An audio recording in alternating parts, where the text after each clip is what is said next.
السلام علیکم ورحمۃ اللہ وبرکاتہ۔ نحمدہ و نصلی علی رسولہ الکریم، اما بعد فاعوذ باللہ من الشیطان الرجیم، بسم اللہ الرحمن الرحیم۔ رب اشرح لی صدری ویسر لی امری واحلل عقدۃ من لسانی لیفقہوا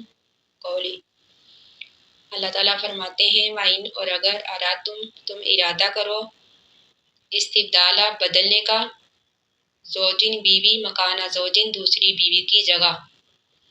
یعنی اگر تم ایک بیوی کی جگہ دوسری بیوی بدلنا چاہو، فَآتَيْتُمْ اور تم نے دیا ہو، احداہن ان میں سے کسی ایک کو، قنطاراً بہت سارا مال، یہاں پر قنطاراً کا مطلب ہے حق مہر، فَلَا تَأْخُذُوا پس نہ تم واپس لو، منہ اس حق مہر سے شیئاً کچھ بھی، یعنی اگر مرد خود اپنی مرضی سے بیوی کو طلاق دے گا تو اس سے حق مہر واپس نہیں لے گا۔ اللہ تعالیٰ نے اس بات سے سختی کے ساتھ منع کر دیا، یعنی حق مہر واپس لینے سے اللہ تعالیٰ نے منع فرما دیا۔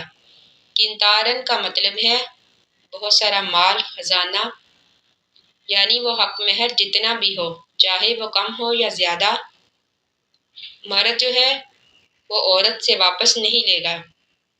اللہ تعالیٰ فرماتے ہیں أَتَأْخُذُونَهُ کیا تم واپس لیتے ہو اس حق مہر کو، بہتاناً بہتان لگا کر، وَإِثْمًا اور گناہ کرتے ہوئے، مبیناً واضح، یعنی اگر تم اس طرح کرو گے، حق مہر واپس لوگے تو یہ گناہ ہوگا۔ وَكَيْفَ اور کیسے، تَأْخُذُونَهُ تم واپس لیتے ہو اس کو، وقد اور تحقیق افزا مائل ہوا، بعضکم بعض تمہارا، الی بعض بعض کی طرف، یعنی تم ایک دوسرے سے ملاپ کر چکے ہو، تو اللہ تعالیٰ فرماتے ہیں کہ تم کس طرح حق مہر واپس لوگے۔ وَأَخَذْنَا اور پکڑا ہے ان عورتوں نے، منکم تم سے، میثاقاً وعدہ، غلیظاً پختہ، یہاں پر وعدے سے مراد وہ وعدہ ہے جو نکاح کے وقت ہر مرد سے لیا جاتا ہے، یہ کہ اگر تم بساؤ گے عورت کو تو اچھے طریقے سے بساؤ گے، اگر چھوڑو گے بھی تو اچھے طریقے سے چھوڑو گے۔ وَلَا تَنْكِحُوا اور نہ تم نکاح کرو، مَا نَكَحَ جس سے نکاح کیا، آباؤکم تمہارے باپوں نے، مِنَ النِّسَاءِ عورتوں میں سے۔ زمانہ جاہلیت میں ایک یہ بھی رواج تھا کہ ستیلے بیٹے اپنے باپ کی بیوی یعنی ستیلی ماں سے نکاح کر لیتے، تو اللہ تعالیٰ نے اس بات سے منع فرما دیا۔ اللہ تعالیٰ فرماتے ہیں الا مگر ما قد سلف جو گزر چکا، یعنی جو پہلے زمانے جاہلیت میں ہو چکا، لیکن اب تم اس سے باز آ جاؤ، انہو بے شک یہ کانا ہے، یعنی اس طرح نکاح کرنا، فاحشتاً بے حیائی ہے، ومقتاً اور ناراضگی والی بات ہے، وساء اور طریقہ ہے، سبیلا وساء اور برا ہے، سبیلا طریقہ۔ اب آگے ان عورتوں کا بیان ہے جن سے نکاح کرنا حرام ہے، یہ 7 نسبی رشتے ہیں اور 7 رضائی۔ اللہ تعالیٰ فرماتے ہیں حرمت حرام کی گئی، علیکم تم پر، امہاتکم تمہاری مائیں، وبناتکم اور تمہاری بیٹیاں، واخواتکم اور تمہاری بہنیں، وعماتکم اور تمہاری پھوپھیاں، وخالاتکم اور تمہاری خالائیں، وبنات الاخی اور تمہارے بھائی کی بیٹیاں، وبنات الاختی اور تمہاری بہن کی بیٹیاں۔ یہ تو ہو گئے نسبی رشتے، جس طرح نسبی رشتے ہیں اسی طرح رضائی، یعنی رضائی مائیں، رضائی بیٹیاں، رضائی بہنیں، رضائی پھوپھیاں، رضائی خالائیں، رضائی بھتیجیاں اور رضائی بانجیاں۔ اللہ تعالیٰ فرماتے ہیں وَأُمَّهَاتُكُمْ اور تمہاری مائیں، اللتی وہ مائیں، ارزانکم جنہوں نے دودھ پلایا تم کو، وَأَخَوَاتُكُمْ اور تمہاری بہنیں، مِنَ الرَّضَاعَةِ رضاعت سے، وَأُمَّهَاتُ اور مائیں، نِسَائِكُمْ تمہاری بیویوں کی، یعنی ساس، وَرَبَائِبُكُمْ اور تمہاری ربائبہ بیٹیاں، سوتیلی بیٹیاں، اللتی وہ جو، فی حجورکم تمہاری گود میں پرورش پائی، من نسائکم تمہاری ان عورتوں سے، اللتی وہ عورتیں، دخلتم کہ تم نے صحبت کی ہو، بہن ان سے، یعنی ربائبہ بیٹی سے مراد وہ بیٹی جو بیوی کی پہلے شوہر سے ہو، لیکن اللہ تعالیٰ فرماتے ہیں کہ اگر تم نے اس بیوی سے صحبت قائم کی ہے تو پھر وہ بیٹی تم پر حرام ہے۔ فَإِن لَمْ تَكُونُوا، اگر نہیں ہو تم دخلتم بِهِنَّ، صحبت کی ان سے، یعنی اگر تم نے ان عورتوں سے صحبت نہیں کی، فَلَا جُنَاحَ، تو نہیں گناہ علیکم تم پر، وَحَلَائِلُ أَبْنَائِكُمْ، اور تمہارے بیٹوں کی بیویاں، الذین، وہ بیٹے، من اصلابکم، جو تمہارے صلب سے ہیں، یعنی بہو بھی حرام ہے۔ وان تاجمعوا، اور یہ کہ تم جمع کرو، بین الاختین، دو بہنوں کو، یعنی دو بہنوں کو جمع کرنا، دو بہنوں سے ایک وقت میں نکاح کرنا، یہ بھی حرام ہے۔ الا، مگر ما قد سلف، جو گزر چکا، ان اللہ، بے شک اللہ تعالیٰ، کانا ہے، غفوراً، معاف کرنے والا، رحیماً، مہربان۔ والمحصنات، اور شادی شدہ عورتیں، والمحصنات، اور شادی شدہ، من النساء، عورتوں میں سے، الا، مگر ما ملکت، جس کے مالک ہوئے، ایمانکم، تمہارے داہنے ہاتھ، یعنی الا ما ملکت ایمانکم، اس سے مراد وہ لونڈیاں جس کے تم مالک ہوئے۔ قرآن کریم میں احسان کے 4 معنی بیان ہوئے ہیں، یعنی محصنات کے 4 معنی ہیں: شادی شدہ ہونا، آزادی، پاک دامنی اور اسلام۔ تو اس اعتبار سے محصنات کے 4 معنی ہیں: منکوحہ عورتیں، یعنی شادی شدہ عورتیں، نمبر 2 آزاد عورتیں، نمبر 3 پاک دامن عورتیں، نمبر 4 مسلمان عورتیں۔ تو اب یہاں پر محصنات کا معنی ہے شادی شدہ عورت، یعنی اللہ تعالیٰ فرماتے ہیں کہ شادی شدہ عورتیں بھی حرام ہیں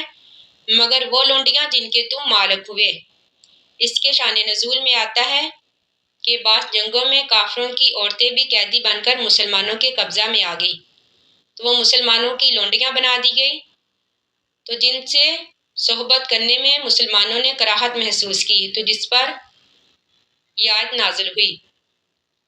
اس سے ہمیں یہ معلوم ہوا کہ اگر کافر عورتیں مسلمانوں کے قبضے میں آ جائیں، لونڈیاں بنا دی جائیں،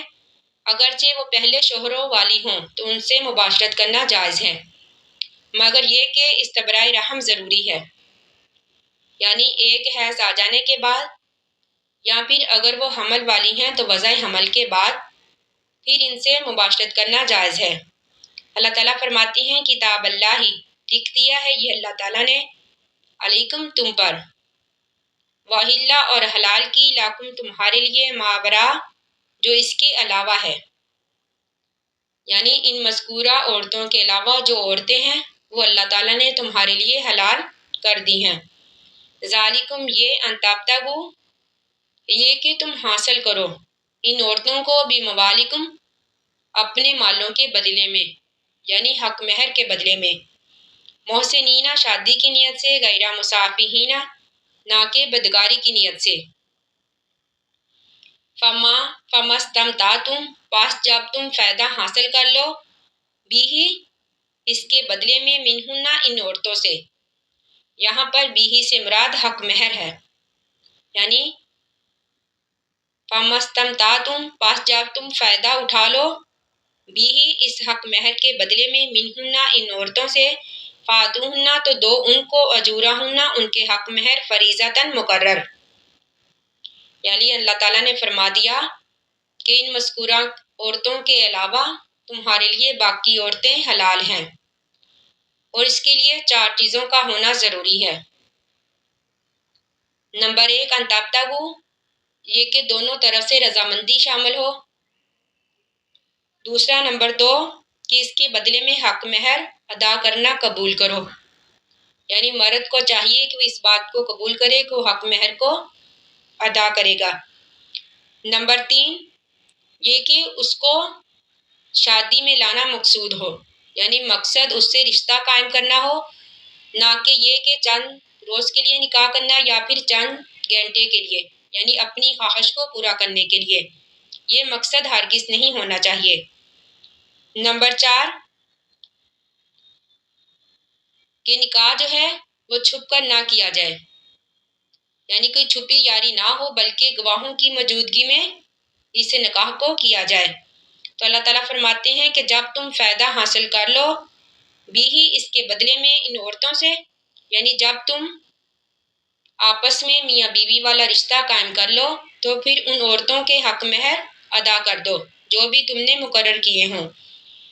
ولا جناح اور نہیں گناہ علیکم تم پر،